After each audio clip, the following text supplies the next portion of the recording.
Les anciens combattants de Clisson se sont rassemblés place de l'église de Notre-Dame à Clisson pour commémorer le 65e anniversaire de la Libération. La cérémonie a commencé par un dépôt de gerbes, suivi par un discours de Jean-Pierre Coudray, maire de Clisson.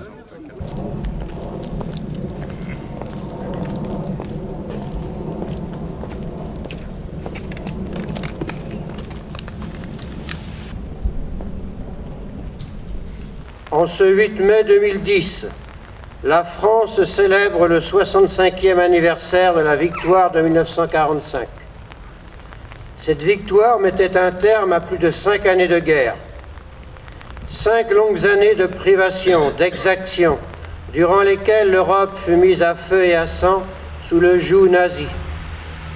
En cette journée nationale, la France se souvient de tous ceux qui ont souffert, militaires et civils, tombés au combat ou sous les bombes, pourchassés, déportés, victimes de l'antisémitisme, du racisme et de l'obscurantisme.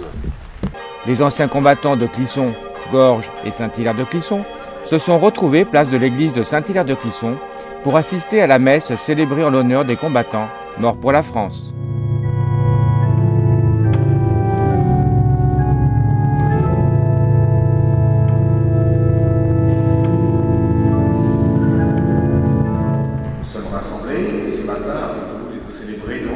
Traditionnelle messe du souvenir à l'occasion du 8 mai, en mémoire de nos morts qui ont fait le sacrifice de leur vie pour la défense des nobles idéaux qui sont les nôtres et la défense de leur patrie.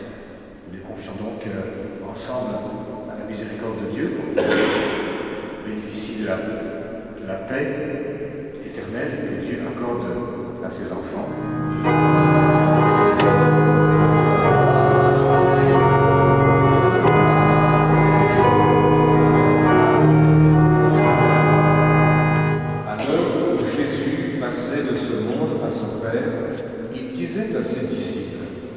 Mon commandement, le voici. Aimez-vous les uns les autres comme je vous ai aimé. Il n'y a pas de plus grand amour que de donner sa vie pour ses amis. Nous avons choisi de garder ce matin la première lecture, la lecture du jour, du samedi 8 mai.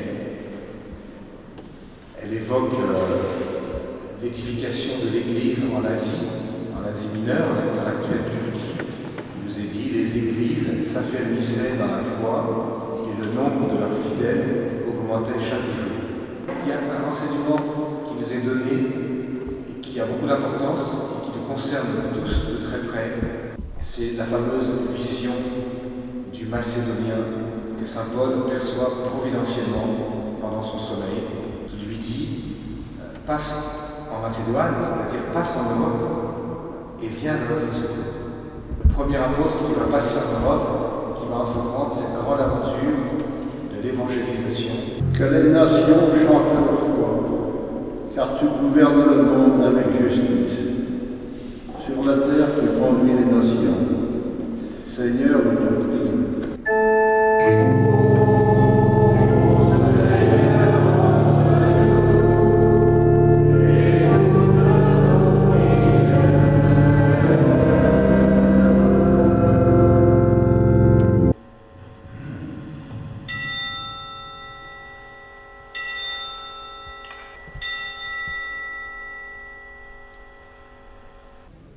La cérémonie s'est poursuivie au cimetière de Saint-Hilaire de Clisson.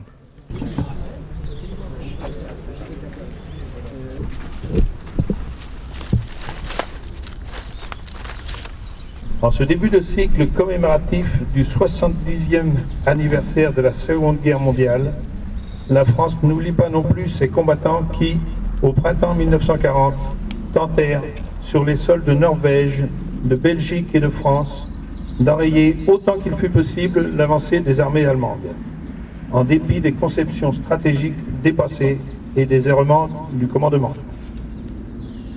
Injustement moqués, calomniés, les soldats de 40 n'ont pourtant pas démérité.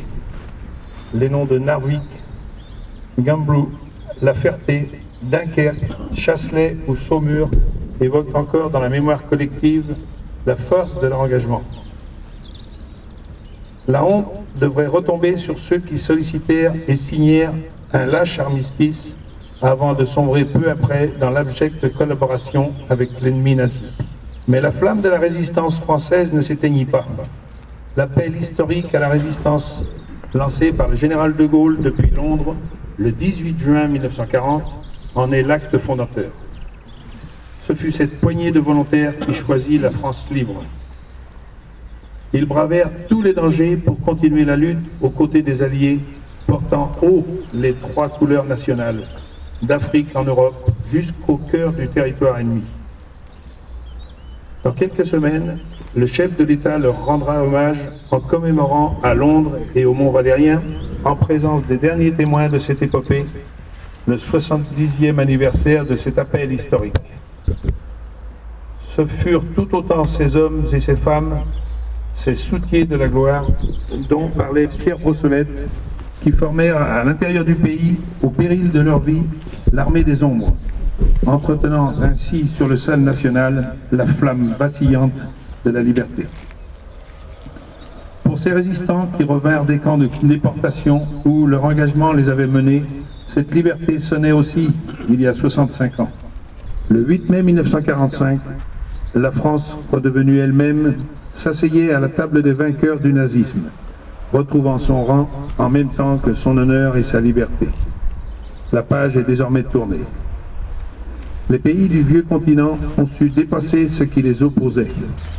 Ces nations qui se sont tant déchirées construisent ensemble une Europe de la paix, des droits de l'homme et de la solidarité économique, sur laquelle nous fondons tous l'espoir d'un avenir meilleur et fraternel pour les générations futures.